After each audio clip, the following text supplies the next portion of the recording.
Que a graça e a paz do nosso Senhor Jesus continue sendo o esteio e a direção de cada um ao longo de nossas vidas. E quando a gente vê uma igreja cheinha de pessoas, a gente imagina como será a vida no céu. Ela será diferente, com certeza, porque no céu não existirá uma coisa que existe em abundância aqui neste mundo, que é uma coisinha chamada pecado. Mas a gente tem a certeza de que quando nós buscarmos fazer a vontade de Deus, nós começamos neste mundo a planejar ou vivenciar neste mundo um pedacinho daquilo que nós vamos vivenciar no céu. E todas as vezes, irmãos, que eu tenho que pregar e que eu tenho que me sentar para preparar uma mensagem, eu tenho algumas motivações na minha mente. E a primeira dessas motivações é: eu sou um pecador. E um pecador cheio de falhas. Mas eu também tenho um Senhor. E o meu Senhor é perfeito. E o Senhor quer que eu seja perfeito. Depois eu pergunto a Ele: mas Senhor, como é que eu farei isso? Aí Ele chega para mim e diz: se senta, ouve, que eu vou te dizer como é que você vai fazer.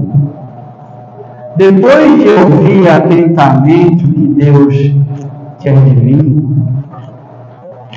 então eu vejo, olha, se Deus quer de mim isto, Ele também quer a mesma coisa daqueles que comungam da mesma fé e comungam do mesmo pensamento e comungam do mesmo entendimento. Então, o passo seguinte qual é? É vir aqui e compartilhar tudo aquilo que Ele me comunicou, tudo aquilo que Ele me ensinou. É assim que se dá o processo de preparar uma mensagem. E aí, qual é a melhor forma de fazer isto? Qual é a melhor forma de eu entender a mensagem de Deus? E aí eu, particularmente, vejo que a análise das epístolas é a melhor forma e a mais eficaz de fazer isto. E aí eu convido cada um dos irmãos, dos amigos que aqui estão presentes a pensar: para que é que serve uma carta? Para que é que serve uma carta? Já que a gente sabe que epístola é carta. Então, para que é que serve uma carta? Primeiramente, para trazer uma informação. No segundo momento, se eu entreguei uma carta e eu prestei uma informação, eu agora quero receber uma resposta. E claro, se eu vou receber uma resposta, no terceiro momento eu quero saber como será a resposta. O que estará constando ali naquela resposta? Ora, mas para que eu possa responder a informação que me foi prestada, eu preciso conhecer o teor da informação. Só a partir do conhecer da informação é que eu serei capaz de decidir o que é que eu vou responder e como é que eu vou responder. Concordo? Muito bem. Então, meus amados irmãos, praticamente todas as cartas do Novo Testamento têm esse tipo de comportamento. É só você se debruçar e analisar cada carta em particular e você vai ver que nela eu tenho a informação e essa informação gerou aquilo que o apóstolo está querendo apresentar para aqueles irmãos. E se as cartas do Novo Testamento ainda não forem suficientes, vocês ainda têm mais 7 cartas para analisar lá no livro de Apocalipse, quando acontece a escrita das 7 cartas às 7 igrejas. Aí eu venho e pergunto a cada um dos irmãos. E aí quando eu digo quero perguntar, eu quero dizer aos irmãos que quando a gente lê, eu sempre digo que quando alguém lê, ele viaja sem sair do lugar. Se você pega uma obra literária que você começa a ler, você viaja por mundos infinitos sem sair do lugar. E aí eu digo, olha, se um livro literário é capaz de transportar você para o mundo imaginário, porque a Bíblia deveria ser diferente. Então, ler a Bíblia é viajar por um mundo não imaginário, um mundo real, aonde situações reais aconteceram e que eu devo tomar como exemplo e como realidade para a minha vida. E aí eu quero que os irmãos percebam para quem eram enviadas essas cartas. Para pessoas que haviam recebido as boas novas do Evangelho. E elas estavam espalhadas por todo o Império Romano conhecido. Mas quem eram as pessoas alvo dessas cartas? Depois, como eram as pessoas que compunham a Igreja de Cristo quando ela nasceu? Depois eu pergunto, será que elas eram como nós? Ou será que elas eram influenciadas pelas mesmas coisas que nós somos influenciados hoje? Como seria o relacionamento de Paulo com esses irmãos? Será que Paulo quebrava a cabeça com a igreja naqueles dias? E por fim, será que Paulo estava continuamente a resolver pepinos dentro da igreja? Quantas questões para a gente pensar e quantas questões para a gente responder. Só que quantas vezes você parou para pensar que lá atrás estava Paulo pregando o Evangelho, aqui estamos nós pregando o Evangelho, e como eram aquelas pessoas como somos nós, como eles viam o Evangelho como vemos nós, há uma diferença entre eles e nós? E a resposta é não. Não existe diferença. Porque eles eram pecadores, nós somos pecadores, Paulo era pecador, eu sou pecador. Lá Paulo quebrava a cabeça para resolver problemas na igreja. Hoje aqui a gente também quebra a cabeça para resolver problemas na igreja. Então a situação é a mesma. Ou melhor, se lá existiam, eles vieram até nós. Por quê?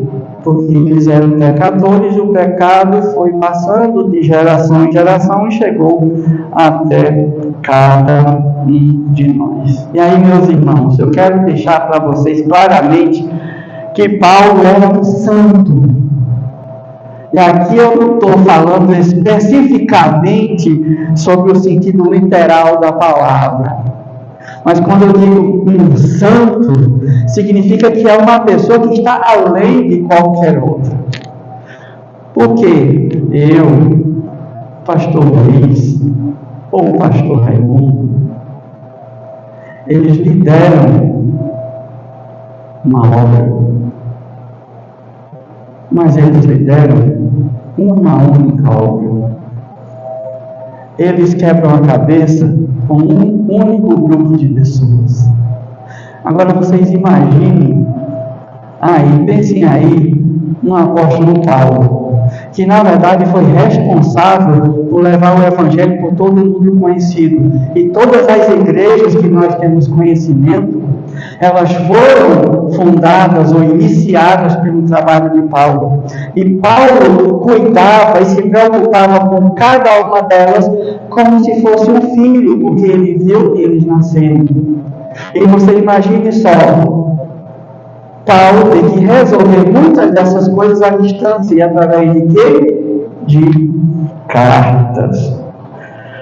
Então, na epístola que nós abordamos hoje, Paulo vai tratar de uma coisa chamada cidadania. Ora, mas cidadania não é um assunto político, cidadania não é uma coisa deste mundo. Como então essa questão de cidadania se aplica a mim? Calma, tenha calma. Já nós vamos observar isso. Por isso que nessa noite o título da nossa mensagem é A Corrida com Vistas à Cidadania Celestial. E ela está baseada justamente no texto que já foi lido nessa noite. E eu gostaria de reproduzi-lo novamente. Epístola que Paulo escreve aos Colossenses, capítulo 3, do verso 12 ao 16. E eu quero que os irmãos prestem bastante atenção em cada um desses versos. Primeiro, Filipenses, capítulo 3, do versículo 12 ao 16. Filipenses, capítulo 3, do versículo 12 ao 16. Verso 12 diz: não que eu já tenha recebido isso, ou já tenha obtido a perfeição, mas prossigo para conquistar aquilo para que também fui conquistado por Cristo Jesus. Versículo 13. Irmãos, quanto a mim, não julgo havê-lo alcançado, mas uma coisa faço, esquecendo-me das coisas que para trás ficam e avançando para as que diante de mim estão, prossigo para o alvo, para o prêmio da soberana vocação que está em Cristo Jesus. Versículo 15. Todos, pois, que são maduros, usam esse modo de pensar. E se alguma coisa vocês pensam de modo diferente, também isto Deus revelará para vocês. Seja como for, andemos de acordo com o que já alcançamos. Vamos orar. Maravilhoso Deus, eterno Pai, bondoso Senhor, obrigado pela Tua palavra e obrigado, Senhor Deus, pela clareza que o Senhor nos dá acerca da Tua palavra. Senhor Deus, perdoa os nossos pecados, perdoa as nossas fraquezas, a nossa incredulidade.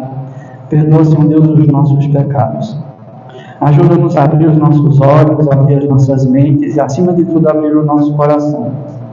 Para que, ao entender a Tua palavra, nos voltemos unicamente, exclusivamente para vivê-la, sem olhar para trás.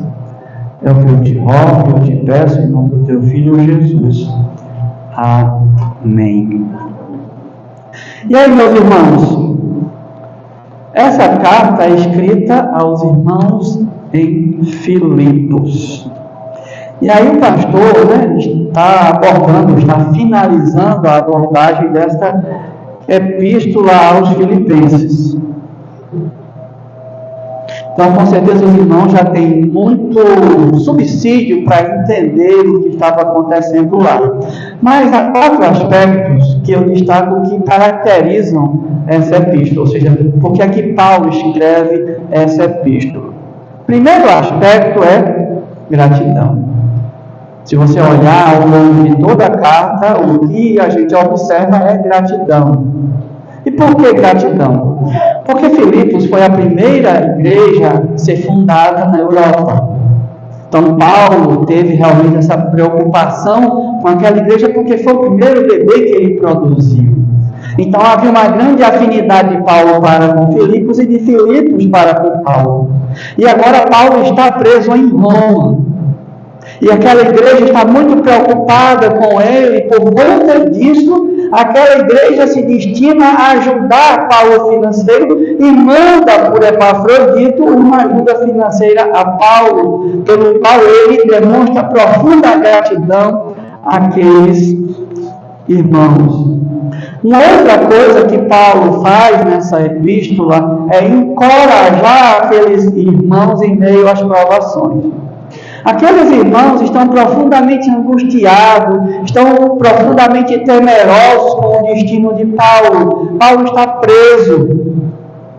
E aí Paulo vai dizer: não, meus irmãos, aquietem os corações de vocês. Não se preocupem comigo. Porque o fato de eu estar preso aqui hoje tem contribuído para o progresso do Evangelho. Por isso vocês devem se alegrar também comigo, por encorajar aqueles irmãos em relação à situação que ele vivencia.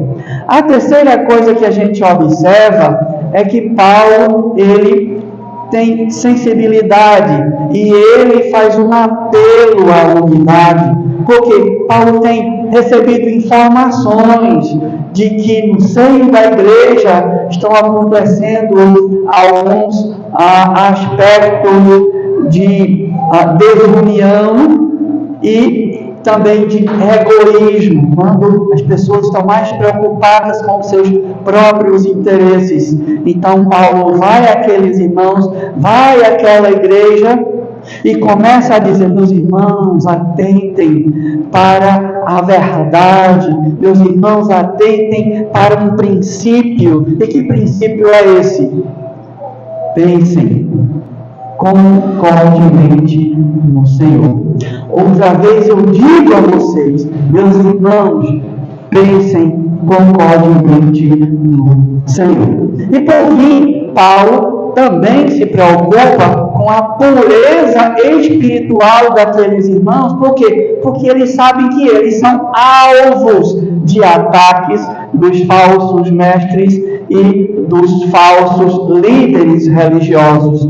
E aí Paulo vai instruir aqueles irmãos a que se afastem dos perigos produzidos pela atuação dos judaizantes.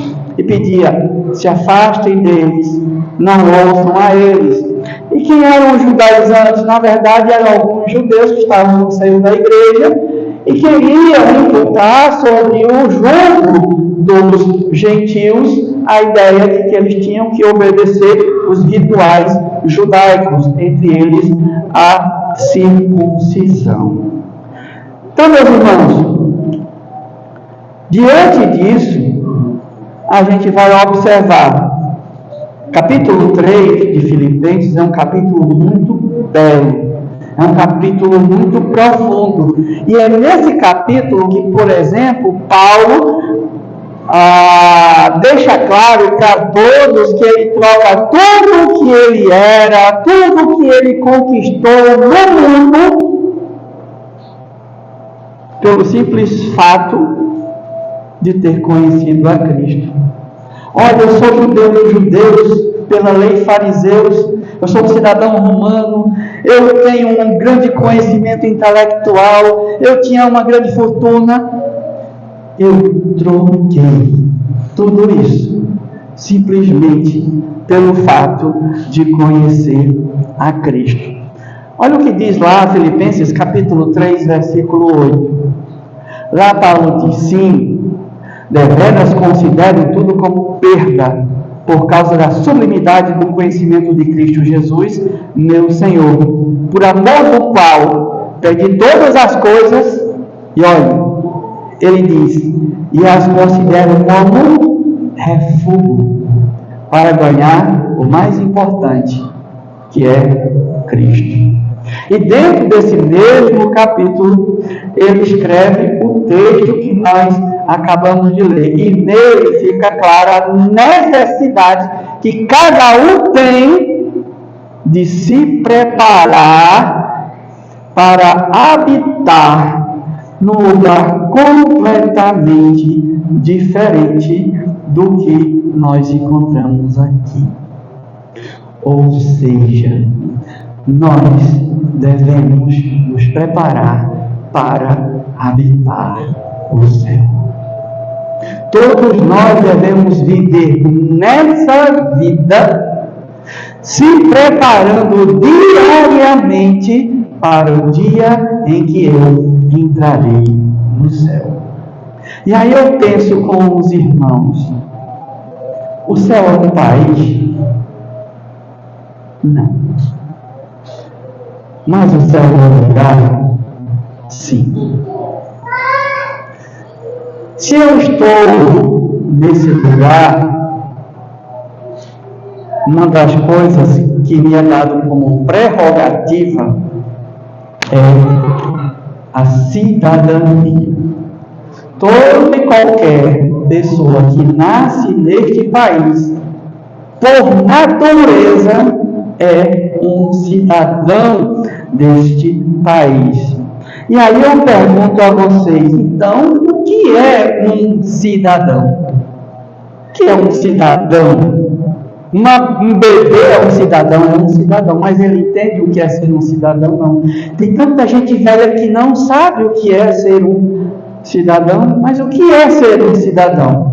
É ser alguém que possui direitos, mas também possui deveres, tem uma identidade e ele pertence àquele lugar. Ele defende a sua pátria.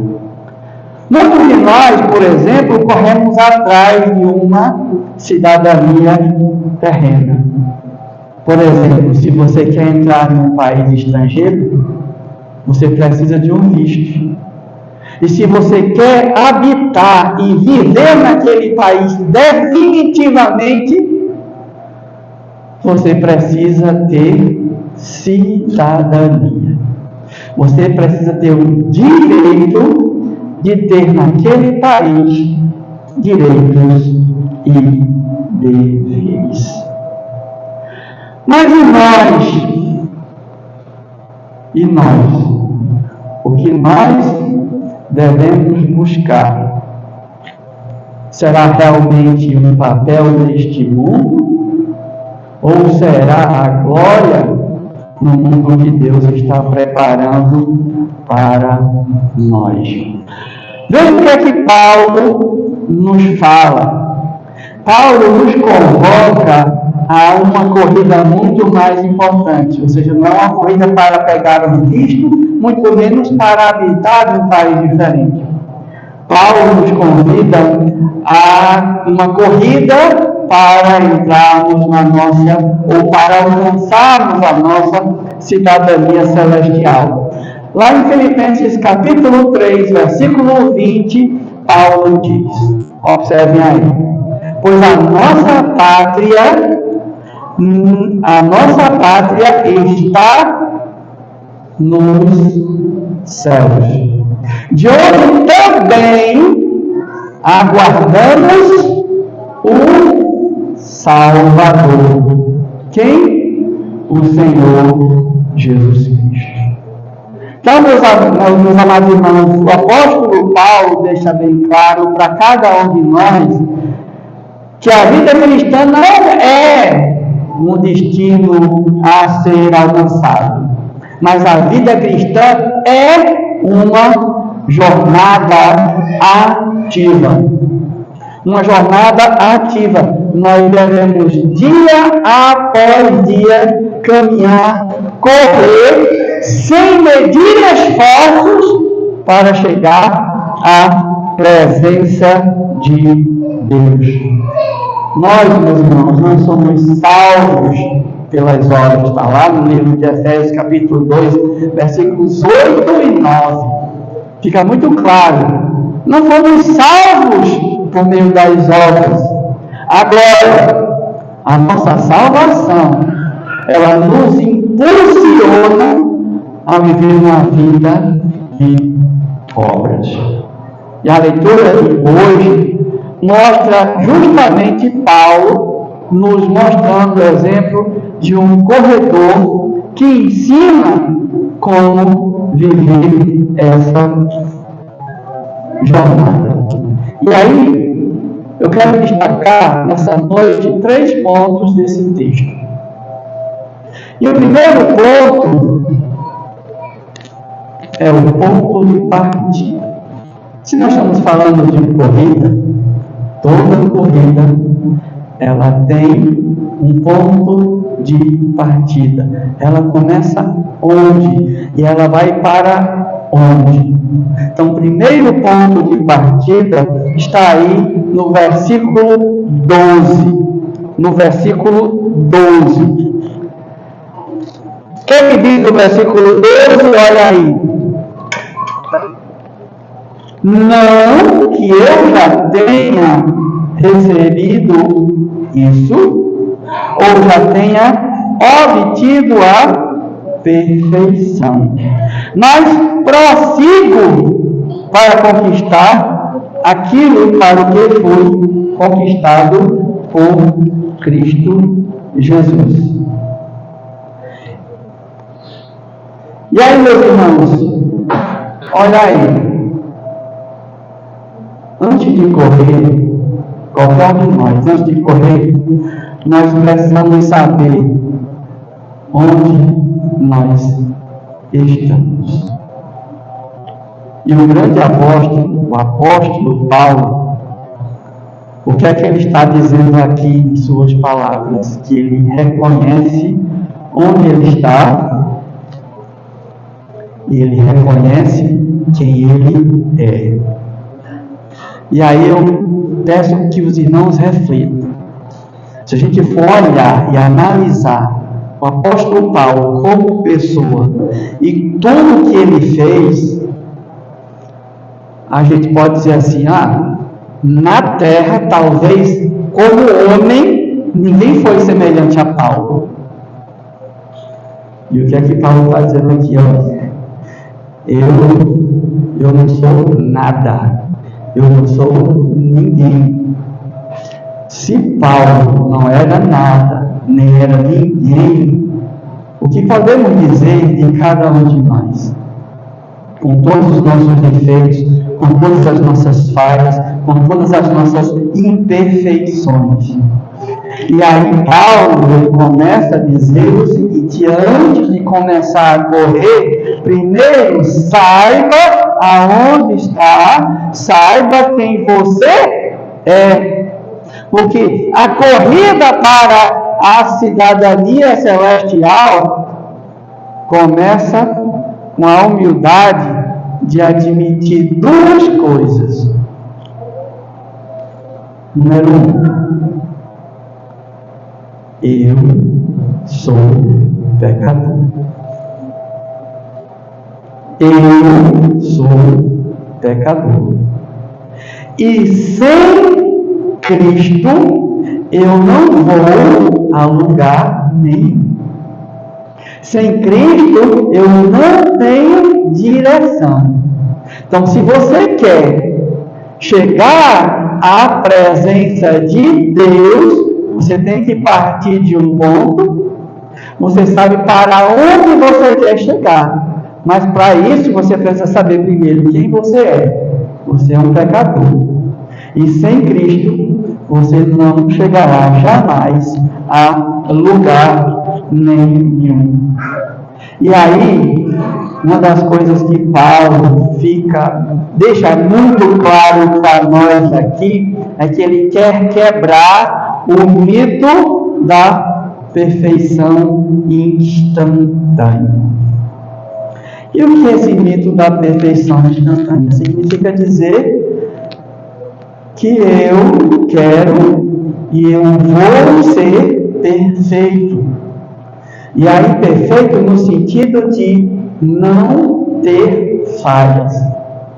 Mas no texto em que Paulo escreve, em nenhum momento a palavra perfeito quer dizer infalível. Jamais. Em nenhum momento a palavra perfeito quer dizer infalível. Mas a palavra perfeito quer dizer maduro. Maduro. E aí, muitos cristãos vivem frustrados por não serem perfeitos. Eu digo, você está se frustrando à toa. Porque se na sua cabeça essa palavra quer dizer infalível, você está se frustrando à toa e você nunca vai alcançar esse objetivo e esse padrão. E por quê? Por uma simples razão. Você é pecador. Então, não busque essa perfeição. Não se frustre à busca dessa perfeição. Porque Paulo mostra que essa perfeição que você busca é um processo. E esse processo tem o nome de santificação. Eu fui salvo. Eu estou diariamente sendo salvo. E eu serei efetivamente salvo. Ou seja, é um processo. E você vai alcançar isso ao longo desse processo. Como? Caindo, levantando, caindo, levantando, caindo, levantando, mas nunca ficando lá embaixo, porque lá embaixo não é o seu lugar. E também o apóstolo Paulo fala sobre a verdadeira motivação. A corrida não é para sermos perfeitos. Só corre quem é perfeito. Pensa aí. Corrida de São Silvestre. Corrida mais conhecida, mais importante do Brasil. Essa corrida só corre corredores profissionais. É assim, Joaquim Ribeiro? De jeito nenhum. Todo mundo que quiser pode crachar ali e vai correr. Se ele vai concluir a corrida é outra questão.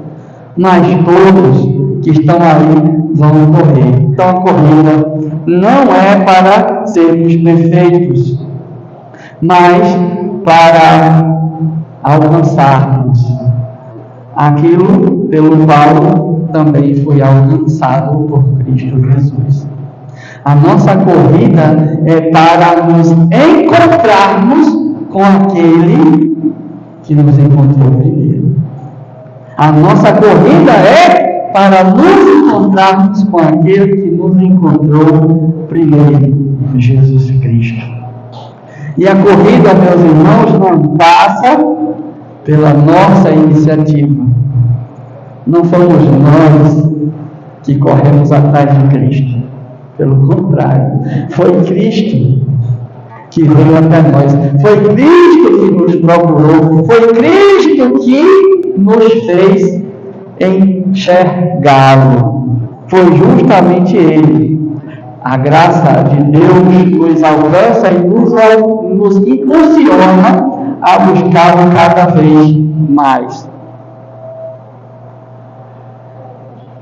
E aí, como é que a gente pode aplicar isso à nossa vida diária? O que é que te impede de correr? Pensa aí. O que é que te impede de correr para os braços do Pai? É o orgulho de achar que já é bom o suficiente? Ou a desesperança de achar que somos bons demais? A corrida, meus irmãos, começa com o reconhecimento de duas coisas. Já disse. Primeira, eu sou um pecador. Segunda, sem Jesus eu não chego a lugar nenhum. Segundo ponto dessa corrida. Se a corrida tem um ponto inicial, outra coisa que eu preciso ter em mente é que ela não para. Ela não para. Os corredores, que são corredores profissionais, eles fazem isso porque faz parte da vida dele. Não correr é como não viver. Não correr é como não viver. E por isso que a corrida precisa ser diária. E o meu foco deve ser inabalável. Inabalável. E aí, meus irmãos, o texto que nós lemos lá no versículo 13 diz: uma coisa eu faço. Então significa dizer que Paulo está dizendo para mim, para você, para cada um de nós: não fique cruzados. Por quê? Porque ele disse: uma coisa eu faço. Significa dizer que Paulo está dizendo: eu tenho que tomar atitude. Não posso ficar parado, não posso ficar de braços cruzados. Então, por isso eu tomo uma atitude. E qual é a atitude? Esquecendo-me das coisas que ficaram para trás e avançando para diante de mim. Então, eu prossigo para o alvo, a fim de ganhar o prêmio da soberana vocação de Deus em Cristo Jesus. Agora pense no corredor de maratona. Qual é a vestimenta dele? Qual é a vestimenta dele? Os grandes maratonistas, eles usam roupas levíssimas. Uma camisa levíssima, um short levíssimo e um tênis levíssimo. Muitos deles depilam o seu corpo. Por quê? Porque os pelos do corpo, em atrito com o meu corpo, eles produzem o que a gente chama de retenção. Ou seja, então eles perdem velocidade. Então muitos deles se depilam para não ter nada que os impeçam de avançar. Agora pare para pensar. Se um corredor ele usa roupas leves para que nada impeça de ele chegar ao seu objetivo, e qual é o seu objetivo?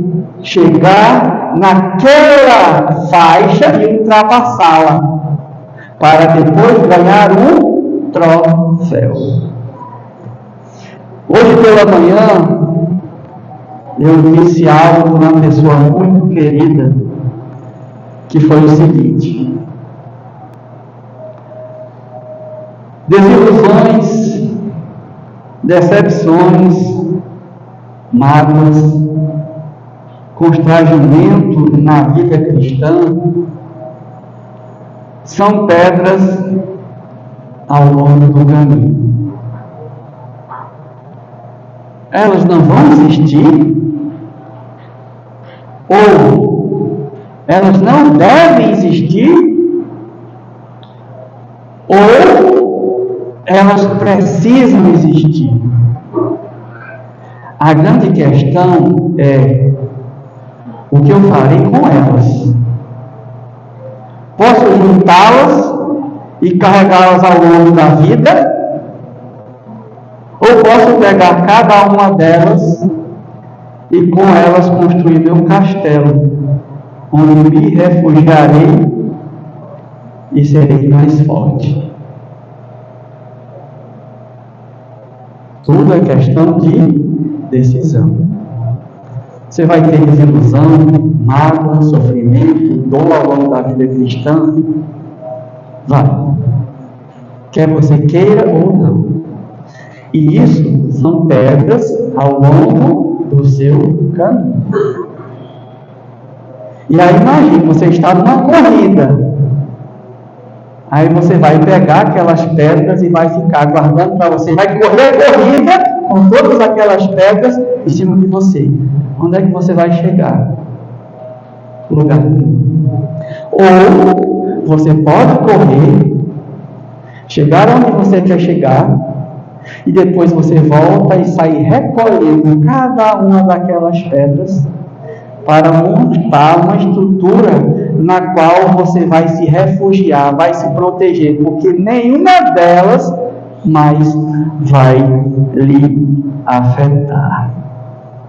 Então, meus irmãos, a ideia central que Paulo coloca no texto é que a transformação de vida, ela acontece em duas ações contínuas.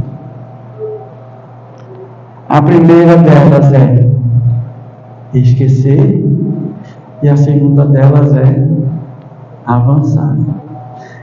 Esquecer e avançar. Imagina se Deus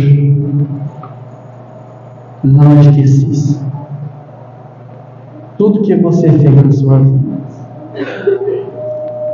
Pensa aí, reflita.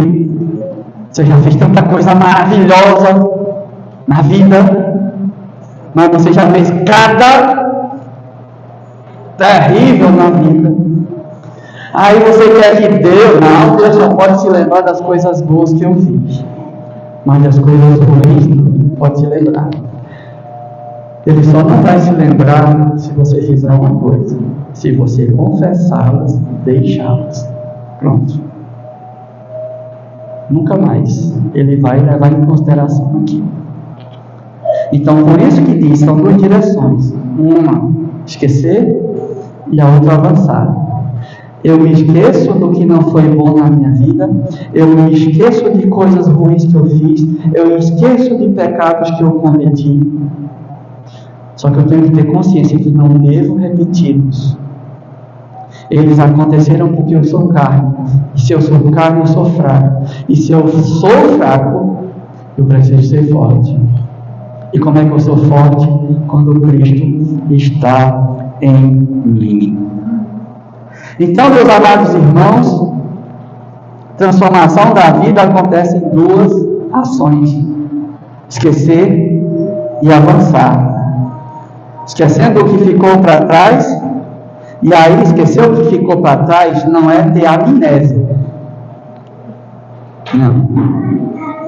E aí, todos nós sabemos aqui que o nosso querido pastor João perdeu sua filha.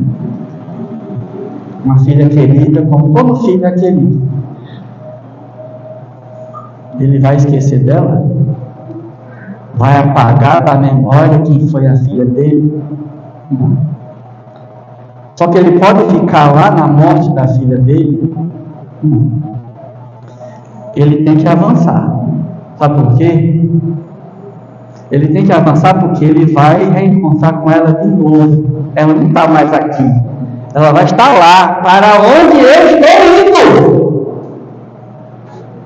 Então, por isso que eu não posso. Eu vou ter o mundo, eu devo ter o mundo, mas eu não devo viver no mundo, porque eu tenho que avançar. Foi isso que Paulo estava colocando. É isso que Paulo está declarando para cada um de nós. Não é um ato de amnésia, é um ato deliberado de não permitir que o passado defina o meu presente. E o que é que nós precisamos esquecer, meus irmãos? Os pecados passados. Pecado perdoado, nunca esqueça. Pecado perdoado é pecado apagado. Não reviva pecados que você cometeu. Cometeu, pediu perdão, pronto. Siga para frente. Para trás não. Corredor nunca olha para trás.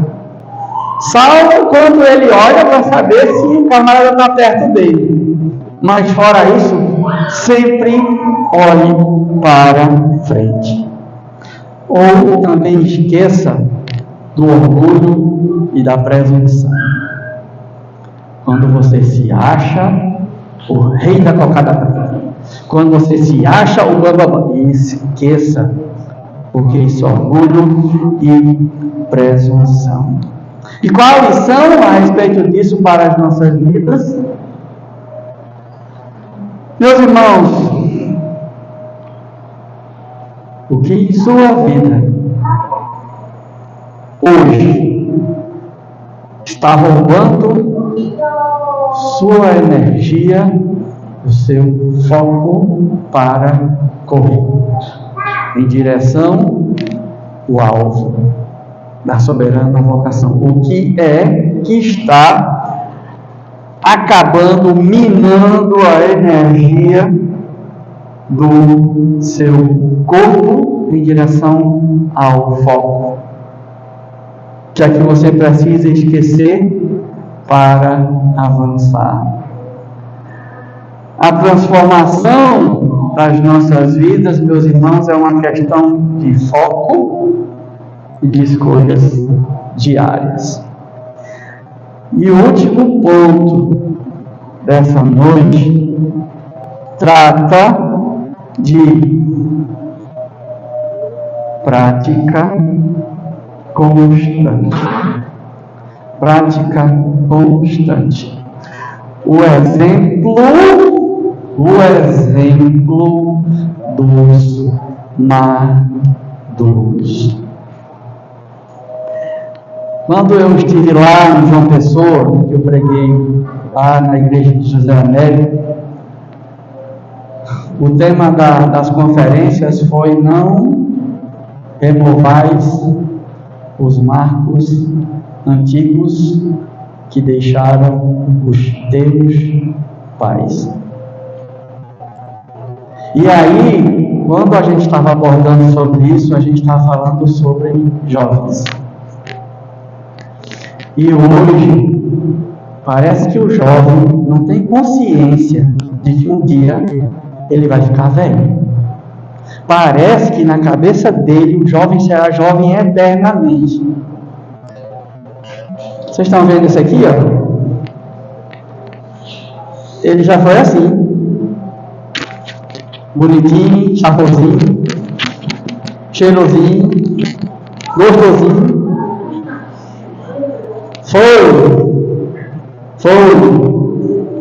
Hoje é só dor. Hoje é a idade do pão duro. É com dor na junta, com dor nas pernas, com dor nas costas. É com dor em todo canto. Você não será jovem para sempre. Então aprenda a respeitar aqueles que são mais maduros. Ouçam os ensinamentos daqueles que viveram mais do que você. E não ache que você sabe mais do que eles. Ah, mas esse daí é muito velho, isso aí é ultrapassado, isso aí não existe mais. Quanto mais vida, mais experiência. Por isso que eu digo, eu não sou velho, eu sou experiente. Pastor Raimundo não é velho, é a sabedoria, né, da experiência, pelo tanto de tempo que já viveu. Quanto mais vida, mais experiência. E aí o nosso último ponto é a prática constante, o exemplo dos maduros. Olha o que diz o texto: portanto, todos nós, olha aí Paulo dizendo, todos nós que alcançamos a maturidade, devemos pensar dessa forma. Dessa forma, tão somente vivamos de acordo com o que já alcançamos. Qual a ideia envolvida aqui nesse material, desse texto? O amadurecimento cristão não é um estado, não é uma idade, mas é uma mentalidade. Mentalidade de quê? De corredor. Isso quer dizer que sempre os mais velhos terão razão? Não. Se você olhar no livro de Jó, você vai ver que o cara mais, digamos assim, sensato, mais sóbrio de todos aqueles é o mais jovem. É o mais jovem. Mas na grande maioria das vezes, ser sensato é uma questão de mentalidade. E o jovem pode ser sensato, o jovem pode ser maduro, ele deve.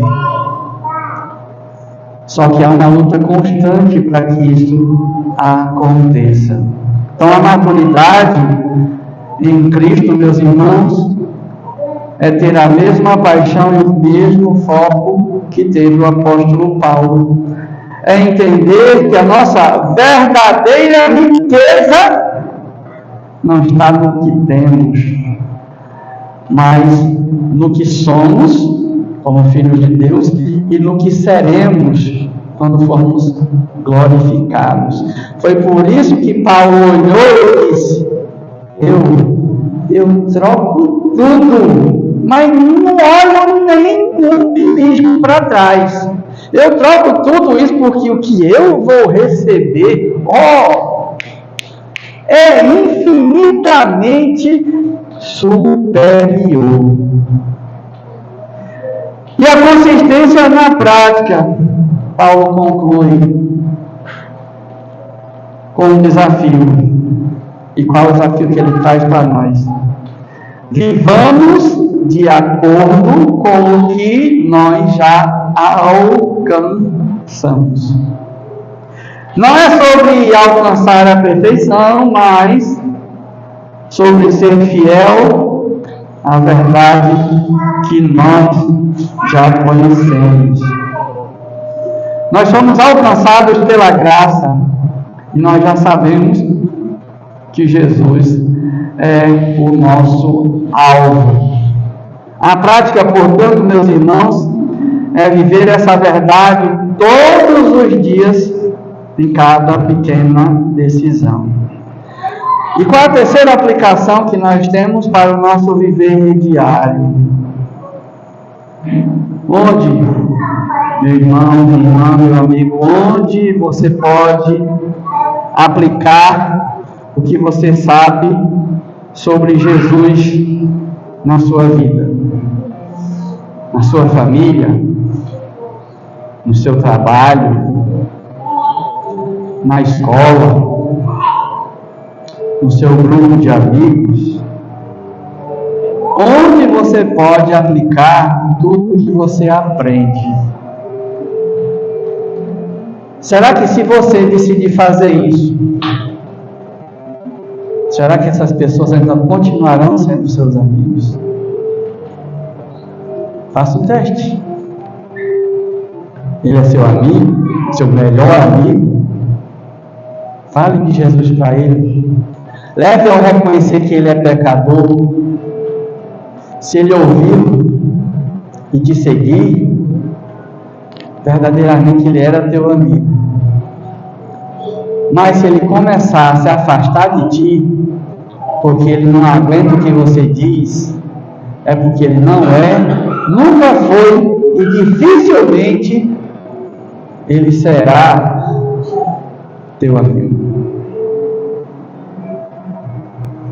A transformação, meus irmãos, é uma manifestação prática da fé que há em vocês. Concluindo, 3 pontos nós analisamos nessa noite em relação ao nosso desejo de alcançar a cidadania celestial. E a gente viu que isso é como uma corrida, que eu não devo deixar de correr. E aí nós vimos que o primeiro ponto de partida começa com a humildade. Eu sou pecador e sem Cristo eu jamais chegarei a lugar nenhum. Depois, eu preciso ter foco. Eu preciso olhar para frente, nunca para trás. E por fim, eu preciso manter a prática e exercitar a prática na minha vida.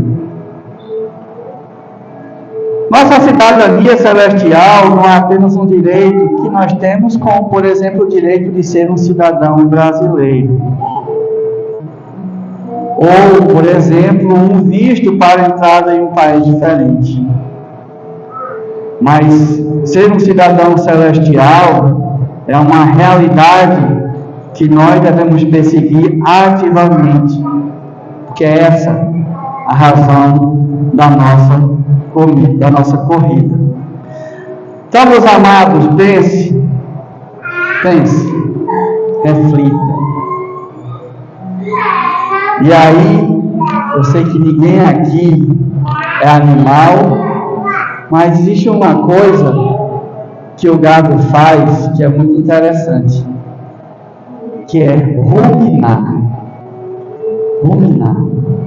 Se ele come, vai para o estômago, depois volta para a boca, ele mastiga, vai para o estômago, até que nesse processo não sobre mais nenhuma coisa que seja, digamos, útil para ele. Quando ele já sugou tudo, então é hora de colocar para fora.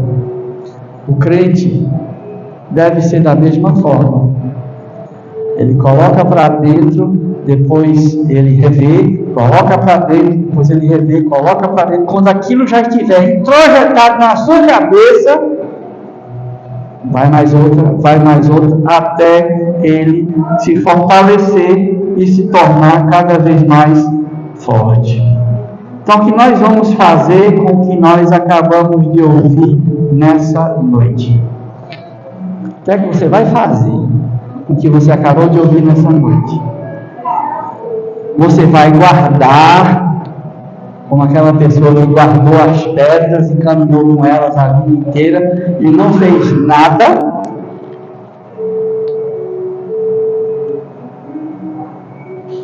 Eu vou me acomodar dizendo, mas isso é muito difícil, sabe, isso é muito complicado, isso é muito complexo. Ou eu vou ativar o módulo entrar em ação. A decisão só é de uma pessoa. A decisão é sua. A decisão é minha. A decisão é nossa. Agora saiba que o prêmio que nos espera na linha de chegada é o prêmio da soberana vocação de Cristo Jesus. Não é um troféu que lhe aguarda. O que lhe aguarda lá no fim é justamente o seu Salvador. Vamos orar. Maravilhoso Deus, bondoso Pai, Senhor Todo-Poderoso, obrigado pela Tua palavra, obrigado, Senhor Deus, pela clareza das Escrituras. Ajuda-nos a entender, meu Deus, cada uma dessas coisas. Ajuda-nos a entender que precisamos correr. Ajuda-nos a entender como devemos correr. E ajuda-nos a entender que a corrida é necessária e que nunca devemos deixar de correr. Porque nós corremos atrás de algo que não é perecível. Nós corremos atrás daquele que irá nos dar a vida eterna de gozo, paz e felicidade. Pai, eu entrego isso nas Tuas mãos e peço, nunca permita que nos esqueçamos disso. É o que eu te rogo e te agradeço em nome do Teu Filho Jesus. Amém.